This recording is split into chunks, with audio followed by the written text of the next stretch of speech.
cover or to sample this wide pressure temperature compositional range. So this will tell you like what are the pressure ranges, what are the temperature ranges, even if you are only interested in Earth. And then so your composition, I don't think I have all the components here, but even if you have to cover all these, so at a different proportion, and each will be a independent simulation. And similarly, for each composition or condition and pressure, so you can have different cases and properties to be studied. For example, native defect versus impurities, whether vacancy or industrial incorporation, and then defects can be in different charge states. So you have to do all those different cases.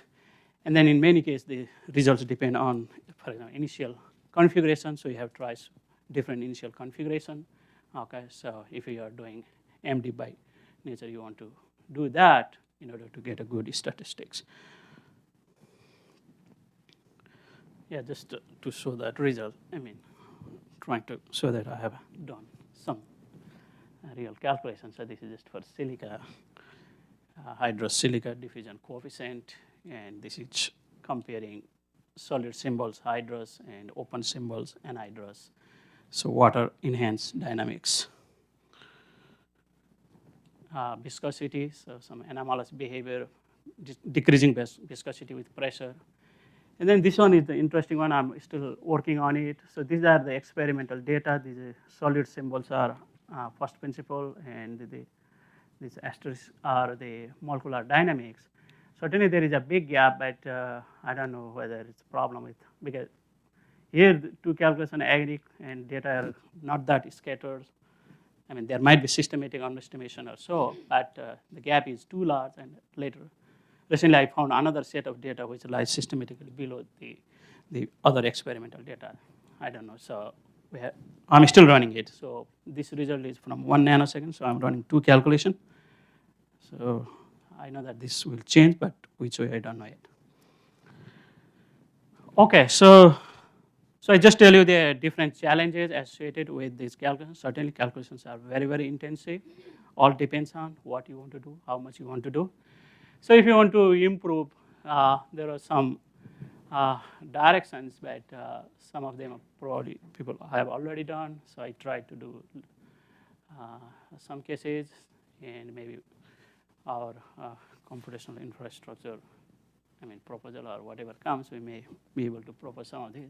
Certainly, we need a faster and scalable simulation algorithms. Okay, and then maybe we can also play with a hybrid approach, so that a core region, like for example, region around defect site or the critical region, we can treat quantum mechanically, and then outer region we can treat with atomistic MD, or maybe derive some potential parameter potential function by fitting DFT while calculation going on. I mean, depending on different conditions or so, and then do regular classic MD.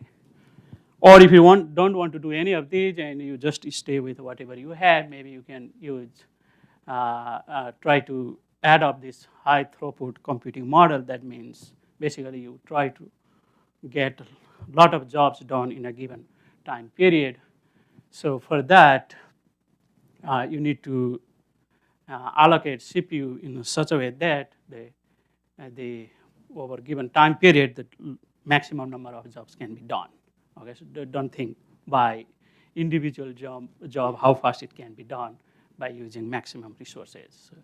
So you may need to wait longer, but if you wait that, you will get more jobs. So for example, if you have 4 jobs, let's say each takes 5 days, and if you run serially with available resources, then you need 20 days. But if you use, divide those available resources into, let's say, 4 and simultaneously submit all those jobs, and it takes 10 days. By 10 days, you are done with all 4 jobs. Something like that you can do. Okay, so certainly that requires more CPUs.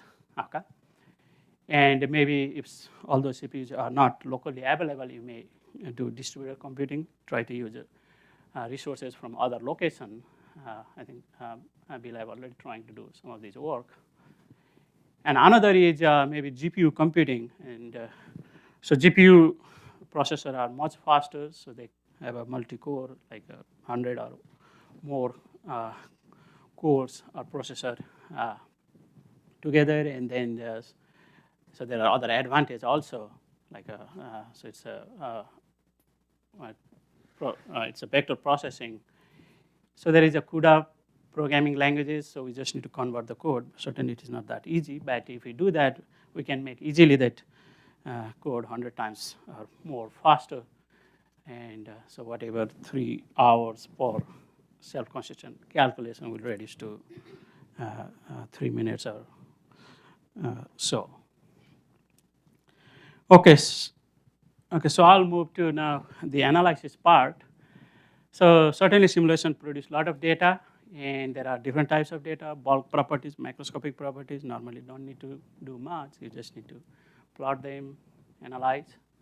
But there are microscopic details contained in atomic and electronic data, so that requires some analysis. So one of the approaches is visualization. So this is just a process of mapping data into a visual form or image or graphs so that you can interact with it and better understand that data. So there are several visualization systems already available. BMD, Amira, some are commercial, some are in public domain. So I have been also working in development of some atmospheric visualization program. So basically in the context of liquid simulation data, which is time-varying three-dimensional data. So we try to do all sort of analysis. So that's why I put space-time multi-resolution. So looking at a short time scale, long time scale, short length or long length. So all possible analysis we are trying to do. So we have a paper in Journal of Molecular Graphics and Modeling, actually it's 2009. Okay, so this is your raw data. So each configuration like is one MD step, and depending upon size, so like in this case about, it's Hydra, so it is about 84 atoms, so 84 lines are there in each block. And let's say there are 100,000 such blocks. So certainly from here you don't get anything.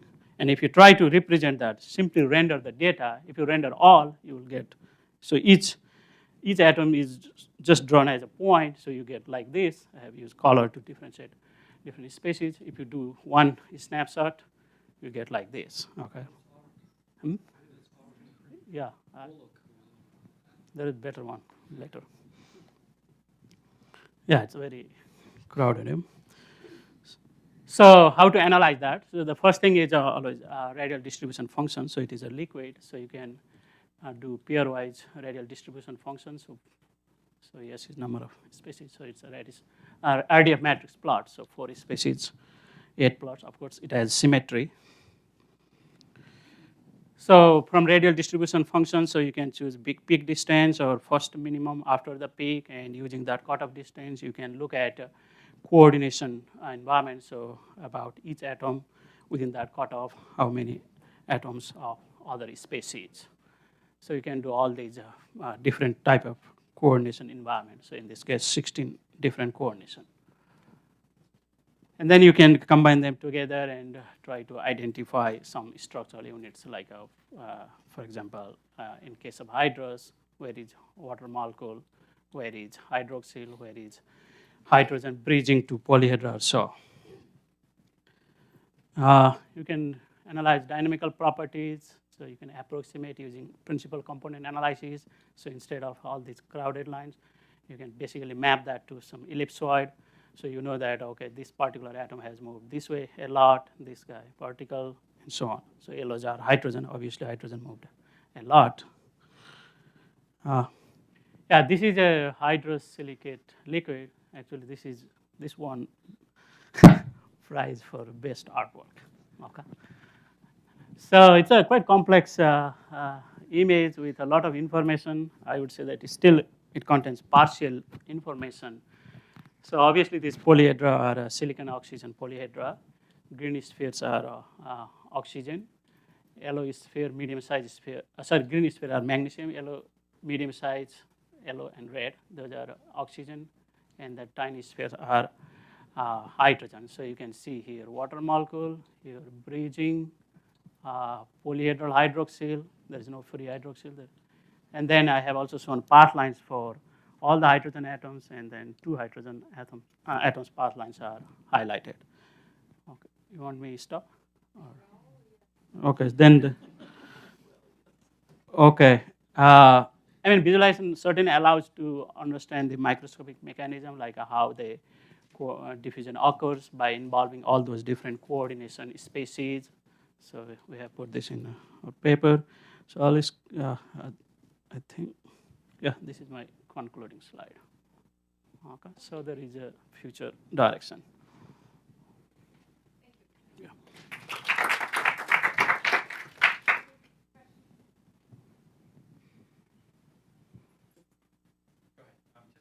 This could be a question for discussion later, I guess, but since you're the second person who's mentioned CUDA and GPU, I mean, what is the status or amount of emphasis that's being placed on developing various computational chemistry codes? People have already started. Okay, I don't know for, I think Renata said that even for PWSCF, those. Yeah, now it can be programmed with a C. So originally it was for just for graphics. Now you can implement. It's not only GPU, it's a CPU plus GPU. It will go together. Certain things you can, like whatever computational intensive part you can run on GPU. But people have already started working on it. The problem is that those who know how to program GPUs don't know the codes. And those who develop the codes don't want to do it, the recoding again. So that's the problem. But I'm aware of two groups that are attempting to do to rewrite the quantum espresso code. God bless them. Well, it's even worse. The CUDA NVIDIA is heavily promoting the use of the graphics processors for computational platforms, which is reasonable because they make a lot of money that way. So they provide this essentially open source compiler that allows you to write C-style language that will run on the GPU. If you make that work, and there are lots of examples of a simple vector addition, matrix multiply, etc. If you run those, most of the time you will find that the speed of the computation is extremely fast, and that the time it takes you to get the data into the GPU and the data to take it out of the GPU completely drowns out any of the improve in accuracy or in performance that you had. There's a major issue with just getting data from the main memory into the GPU and back again. Yeah, once data move to GPU, so everything become local.